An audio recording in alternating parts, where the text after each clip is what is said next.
ശ്രീ അനിൽകുമാർ, ഇതിൽ ഒരു പ്രധാനപ്പെട്ട കാര്യം നിരന്തര തോൽവി ചാൻസലറായിട്ടുള്ള ആരിഫ് മുഹമ്മദ് ഖാൻ്റെ ഗവർണറുടെ നിരന്തര തോൽവി കോടതികളിൽ എന്നുള്ളതാണ്. ഏത് വിവാദത്തിൻ്റെയും ഒടുവിൽ അടിസ്ഥാനപരമായി ജനങ്ങൾ സ്വീകരിക്കുക ഇതിൽ നിയമപരമായി വരുന്ന വാക്കുകളാണ്, അതിലെ കണ്ടെത്തലുകളാണ്. ആ കണ്ടെത്തലുകളെല്ലാം ആരിഫ് മുഹമ്മദ് ഖാനെ സംബന്ധിച്ച് വലിയ തിരിച്ചടികൾ തന്നെയാണ്. അത് തന്നെ ഇതിലും സംഭവിച്ചിട്ടുണ്ട്. അപ്പോൾ ഒരു ഭാഗത്ത് ഞാനിപ്പോൾ സൂചിപ്പിച്ചതുപോലെ അദ്ദേഹത്തെ പുകഴ്ത്തുന്ന പ്രോത്സാഹിപ്പിക്കുന്ന മാധ്യമങ്ങൾ, അതുപോലെ തന്നെ സേവ് യൂണിവേഴ്സിറ്റിക്കാരായിട്ടുള്ള കോൺഗ്രസ്സുകാർ, ഇപ്പുറത്ത് കേന്ദ്രം ഭരിക്കുന്ന BJPയുടെ താല്പര്യം, ഇതെല്ലാം ഒരു ഭാഗത്തുള്ളപ്പോഴും കോടതി വിധികൾ കേരളത്തിലെ ജനങ്ങളെ സംബന്ധിച്ച് ഒരു ഭാഗത്ത് സർവകലാശാലകളും സർക്കാരും ഉന്നത വിദ്യാഭ്യാസ വകുപ്പും മന്ത്രിയും മുഖ്യമന്ത്രിയും ഒക്കെ പറഞ്ഞുകൊണ്ടേയിരിക്കുന്ന കാര്യങ്ങൾ കോടതികൾ ശരിവെക്കുന്നു എന്ന് വന്നാൽ ജനങ്ങൾക്ക് മുമ്പിൽ ഇതിലൊക്കെ ഒരു വ്യക്തതയും ബോധ്യവും ഓരോ കേസ് കഴിയുന്തോറും വന്നുകൊണ്ടേയിരിക്കുന്നു എന്നാണോ താങ്കൾ വിലയിരുത്തുന്നത്?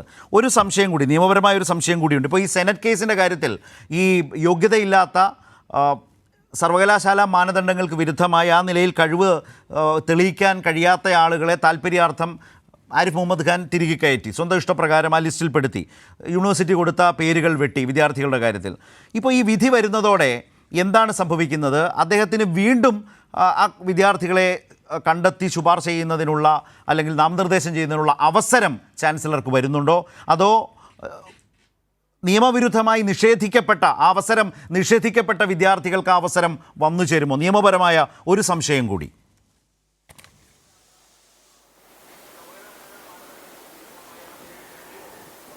ഇടതുപക്ഷ ജനാധിപത്യ മുന്നണിക്ക് കേരളത്തിൽ തുടർഭരണം ലഭിച്ചതോടുകൂടി നിലവിലുള്ള കേരളത്തിലെ പ്രതിപക്ഷത്തിന് ഇടതുപക്ഷത്തെ നേരിടാൻ, ഈ സർക്കാരിനെ നേരിടാൻ പ്രാപ്തി കുറവാണ് എന്നുള്ളതാണ് പൊതുവിലുണ്ടായൊരു ബോധം. അത് സീറ്റുകളുടെ വർധനയോടുകൂടി തന്നെയാണ് രണ്ടാം പിണറായി സർക്കാർ വന്നത് എന്നതോടുകൂടി LDFനെ നേരിടുന്നതിന് വേണ്ടി പുതിയ മാർഗങ്ങൾ വേണ്ടതുണ്ട് എന്നുള്ളതാണ് കേന്ദ്ര സർക്കാർ തന്നെ കരുതിയത്. അവർ ഈ കഴിഞ്ഞ 3 കൊല്ലക്കാലം കേരളത്തിനെതിരായ എല്ലാ നീക്കങ്ങളും കടുപ്പിക്കുകയുണ്ടായി. അങ്ങനെ കേരളത്തിനെതിരായ കേന്ദ്രത്തിൻ്റെ യുദ്ധമുന്നണിയിലെ ഒരു കാലാൾ പടയാളിയായിട്ടാണ് കേരളത്തിൻ്റെ ഗവർണറെ കേന്ദ്ര സർക്കാർ കണ്ടത്. അതിനാവശ്യമായ പ്രവർത്തനങ്ങൾ ഗവർണർ നടത്തിയത്. അദ്ദേഹം മുമ്പ് തന്നെ വിവിധ പാർട്ടികളിലേക്ക് കാലുമാറുകയും നാണമെന്ന വികാരം തൻ്റെ ജീവിതത്തിൽ ഒരിക്കലും പുലർത്തിയിട്ടില്ലാത്ത, സന്മാർഗ ദീക്ഷ പുലർത്തിയിട്ടില്ലാത്തൊരു വ്യക്തിയാണ് എന്നതുകൊണ്ട് ഏത് പതനത്തിലേക്ക് പോകാനും അദ്ദേഹത്തിന് മടിയില്ല എന്നതുകൊണ്ട് തന്നെ അദ്ദേഹം കിട്ടുന്ന വേഷങ്ങൾക്കൊന്നും തന്നെ നമ്മുടെ സമൂഹത്തിനകത്ത് താരതമ്യങ്ങളില്ല. ഇന്ത്യ രാജ്യത്ത് ഏതെങ്കിലും ഗവർണറെ താരതമ്യം ചെയ്തുകൊണ്ടോ ഏതെങ്കിലും പദവിയിലിരുന്നവരെ താരതമ്യം ചെയ്തുകൊണ്ടോ നമുക്ക് ഗവർണറെ ഏതെങ്കിലും തരത്തിൽ ഒന്ന് ഉദാഹരിക്കാനാവാത്ത വിധമുള്ള നിലവാര തകർച്ചയാണ് അദ്ദേഹം പ്രകടിപ്പിക്കുന്നത്. അദ്ദേഹം സ്വയം വിഡ്ഢിയായിക്കൊണ്ടാണ് സുപ്രീം കോടതിയിൽ വിധി വാങ്ങിച്ചെടുത്തത്. നമ്മുടെ കണ്ണൂർ സർവകലാശാലയുടെ വിധി നോക്കൂ. അതിൽ അദ്ദേഹം പറയുന്നത്, ഞാൻ ഭാഗ്യസമ്മർദ്ദത്തിന് കീഴ്പ്പെട്ടു, ഭാഗ്യസമ്മർദ്ദത്തിന് കീഴ്പ്പെട്ടത് കൊണ്ട് ഈ വിധി ശരിയല്ല എന്നാണ്, അല്ലെങ്കിൽ തൻ്റെ നിയമനം ശരിയല്ല എന്നാണ് അദ്ദേഹം സർവകലാശാലയുടെ ആ നിയമനം അവിടുത്തെ VC നിയമനം ഒഴിവാക്കാൻ വേണ്ടി അവിടെ വിറ്റ് കൊടുത്തത്. അതോടുകൂടി അദ്ദേഹം ചെയ്തത് എന്താണ്? ഈ സ്ഥാനത്തിന്, ഈ പണിക്ക് അദ്ദേഹത്തെ കൊള്ളത്തില്ല എന്ന് സ്വയം സമ്മതിച്ചിരിക്കുകയാണ്. ഞാൻ ഭാഗ്യസമ്മർദ്ദത്തിന് കീഴ്പ്പെടുന്ന ആളാണ്, പിന്നെ ഈ പണിക്ക് കൊള്ളത്തില്ല എന്നുള്ളതല്ലേ എൻ്റെ അർത്ഥം? അപ്പോൾ രാജിവെച്ച് പോവല്ലേ വേണ്ടത്? അതിന് പകരം ആ കോടതി വിധി വന്നപ്പോൾ ആ കോടതി വിധിയിലെ വാചകം എന്ന് പറയുന്നത് ഭാഗ്യസമ്മർദ്ദത്തിന് അദ്ദേഹം കീഴ്പ്പെട്ടു എന്ന് അദ്ദേഹം തന്നെ പറയുന്നതോടുകൂടി ഈ നിയമനം ഇനി മുന്നോട്ട് പോയിട്ട് കാര്യമില്ല എന്നതാണ് യഥാർത്ഥത്തിൽ സുപ്രീം കോടതിയുടെ വിധി. ആ വിധിയോട് വിയോജിപ്പുണ്ട്. പക്ഷേ അതോടൊരു ഗവർണറുടെ അവസ്ഥ എന്താണ്? ഇത്തരം ഒരാളാണ് കേരളത്തിലെ വിവിധ സർവകലാശാലകളിൽ സെനറ്റിലേക്ക് ആളെ നോമിനേറ്റ് ചെയ്യുന്നത്. ആ നോമിനേറ്റ് ചെയ്യുമ്പോഴാണ് കോൺഗ്രസിൻ്റെയും ലീഗിൻ്റെയും രാഷ്ട്രീയം അതിൽ വരുന്നത്. സംഘപരിവാറിൻ്റെ നോമിനികൾ അദ്ദേഹം കണ്ടെത്തിയതിൻ്റെ വഴി നമുക്ക് മനസ്സിലായിട്ടുണ്ട്. കാരണം അദ്ദേഹം RSSുമായി ബന്ധപ്പെട്ട അദ്ദേഹത്തിൻ്റെ ബന്ധങ്ങൾ എല്ലാവർക്കും അറിയാം. ഞാൻ RSS ആണെന്ന് അദ്ദേഹം വ്യക്തമാക്കിയിട്ടുണ്ട്. പക്ഷേ ലീഗിൻ്റെ പ്രതിനിധി എങ്ങനെ അദ്ദേഹത്തിൻ്റെ ലിസ്റ്റ് വന്നു? കോൺഗ്രസിൻ്റെ പ്രതിനിധി എങ്ങനെ അദ്ദേഹത്തിൻ്റെ ലിസ്റ്റ് വന്നു? കോഴിക്കോട് സർവകലാശാലയിൽ കോൺഗ്രസിൻ്റെ ലീഗിനെ പ്രതിനിധിയെ കൊണ്ടുവരാൻ ശ്രമിച്ചു എന്ന് മാത്രമല്ല, അവരെ ഉപയോഗിച്ച് സെനറ്റ് തെരഞ്ഞെടുപ്പ് നടപ്പാക്കാൻ വേണ്ടി, സിൻഡിക്കേറ്റ് തെരഞ്ഞെടുപ്പ് നടപ്പാക്കാൻ വേണ്ടി അദ്ദേഹം ശ്രമിച്ചു. ആ സിൻഡിക്കേറ്റ് തെരഞ്ഞെടുപ്പിനകത്ത് തെറ്റായ നിലയ്ക്ക് ഇടപെട്ടപ്പോൾ അതിൽ ഗവർണർ വീണ്ടും ചാൻസലർ എന്ന നിലയ്ക്ക് അവിടെ തെറ്റായിട്ട് ഇടപെട്ടു. അപ്പോൾ നമ്മൾ കാണുന്നത് എന്താണ്?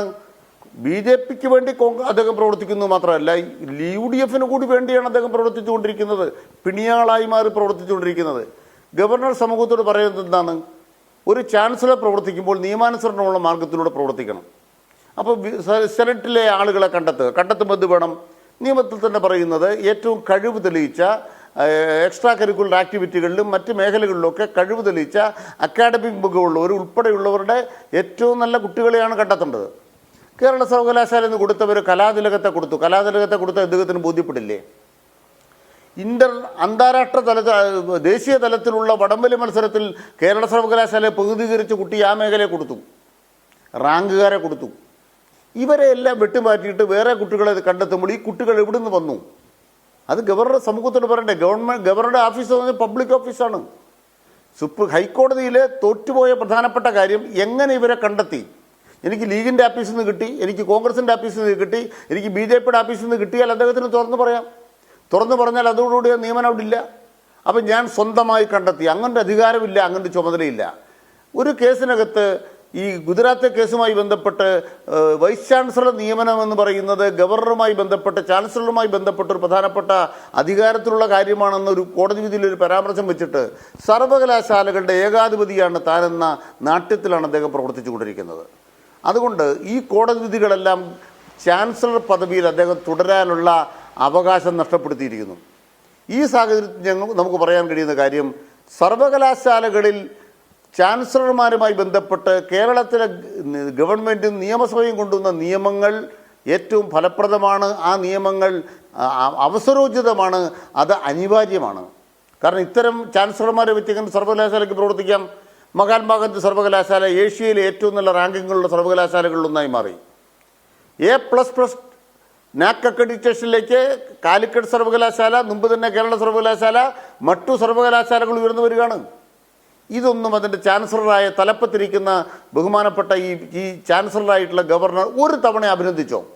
ഞാൻ ഈ ചർച്ച പങ്കെടുക്കുന്ന സുഹൃത്തുക്കളോട് അപേക്ഷിക്കുന്നൊരു കാര്യം, നിങ്ങൾ ഒരു തവണ കേട്ടോ മഹാത്മാഗാന്ധി സർവകലാശാല ഈ ഉന്നതമായ നേട്ടം നേടിയിട്ട് ചാൻസലർ അഭിനന്ദിക്കും നിങ്ങൾ കേട്ടോ? എന്താ അഭിനന്ദിക്കാത്തത്? കേരളത്തിലെ സർവകലാശാലകൾ തകരുകയാണ് എന്ന വലതുപക്ഷത്തിൻ്റെ തിരക്കഥ തകർക്കുന്നതാണ് ഈ നാക് അക്രഡിറ്റേഷൻ അടക്കം കിട്ടുന്ന നേട്ടങ്ങൾ.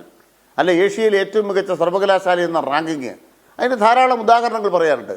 ഇവിടെയാണ് നാം കാണേണ്ടത്, ഗവർണർ ഇക്കാര്യത്തിൽ തെറ്റു ചെയ്തപ്പോൾ ഫലപ്രദമായി ഇന്ത്യ രാജ്യത്തെ ഗവൺമെൻറ് ഇടപെടണം, രാഷ്ട്രപതി ഇടപെടണം. രാഷ്ട്രപതി ചെയ്ത തെറ്റെന്താണ്?